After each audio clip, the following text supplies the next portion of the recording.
E aí pessoal, antes de começar o vídeo, eu gostaria de indicar para vocês um canal chamado Prof. Vegas. O link vai estar aqui na descrição do meu vídeo e passem lá para conhecer, porque o canal é muito bom. Continuando os vídeos sobre ligações, hoje vamos falar sobre a ligação covalente. A ligação covalente, assim como a iônica, ela é uma ligação a fim de gerar uma estabilidade. Porém, na ligação covalente, diferente da iônica, você tem o compartilhamento do elétron. O que acontece? Dois átomos compartilham do mesmo elétron para estabilizar sua eletrosfera. Esse tipo de ligação ocorre em átomos que têm muitos elétrons na sua última camada, como é o caso dos não metais e dos semimetais. Porém, o hidrogênio também faz ligações covalentes. Por quê? Porque ele alcança sua estabilidade com dois elétrons na sua última camada, porque ele só tem a camada K e ele já tem um elétron, então ele só necessita de mais um elétron para alcançar a estabilidade, ok? A ligação covalente ela é conhecida por ligação covalente comum e também temos a ligação covalente dativa ou coordenada. Na ligação covalente comum, o compartilhamento de elétrons é efetuado através da sociedade de elétrons fornecidos por ambos os átomos, podendo ser compartilhados 1, 2 ou 3 pares eletrônicos que consistem nas ligações simples, duplas ou triplas, respectivamente. Um exemplo bastante simples de ligações covalentes comum é a molécula do hidrogênio, o H2, cujos átomos apresentam apenas um elétron, ou seja, um S1, como eu disse anteriormente. Os dois átomos se aproximam-se até uma certa distância internuclear e atingem um nível de energia mínimo, ou seja, uma situação de estabilidade máxima,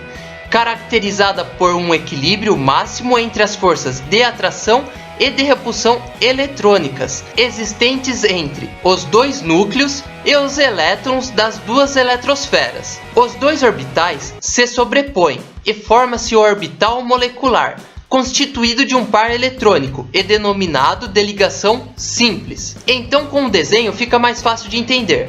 Neste desenho temos dois átomos de hidrogênio. Eles vão se aproximando até formar a molécula H2. A eletronegatividade dos elementos químicos influencia as ligações covalentes comum de tal forma que pode-se distinguir dois tipos de moléculas: as moléculas polares e as moléculas apolares. Na ligação covalente polar, quando os elementos químicos que participam da ligação são diferentes, o átomo mais eletronegativo atrai para si o par eletrônico da ligação. Então, para você que não lembra da eletronegatividade, assista a videoaula onde eu falo sobre a tabela periódica. Lá eu explico muito bem como ocorre a eletronegatividade nos elementos químicos. Dessa forma, a molécula se comporta como um dipolo elétrico, devido à diferença de densidade eletrônica ao redor dos átomos. Um bom exemplo para entender isso é o cabo de guerra, onde a pessoa mais forte tem uma maior quantidade de corda para o seu lado.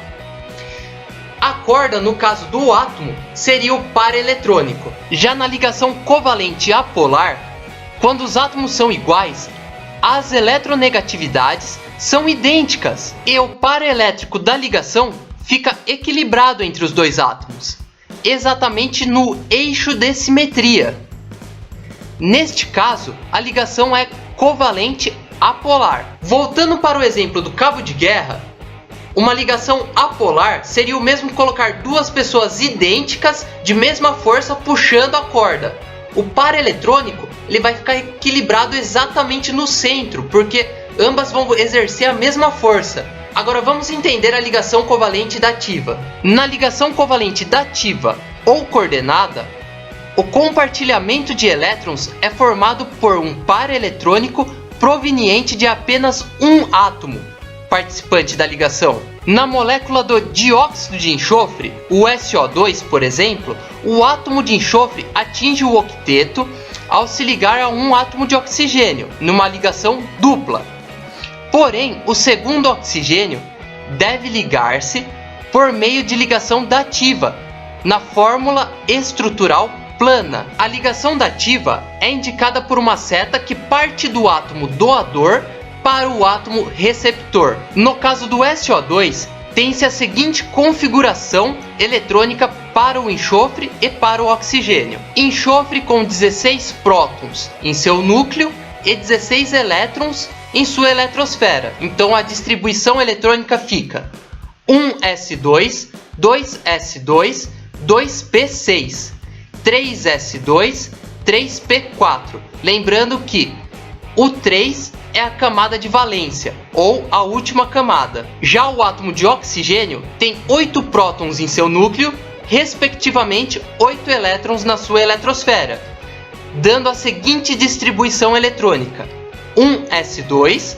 2s2, 2p4, onde a segunda camada é a sua camada de valência. Com isso, obtemos a seguinte representação da molécula do SO2, tendo ela na fórmula eletrônica, na fórmula estrutural plana e na fórmula molecular. Então o enxofre ele doa um par eletrônico para um dos oxigênios para conseguir alcançar sua estabilidade.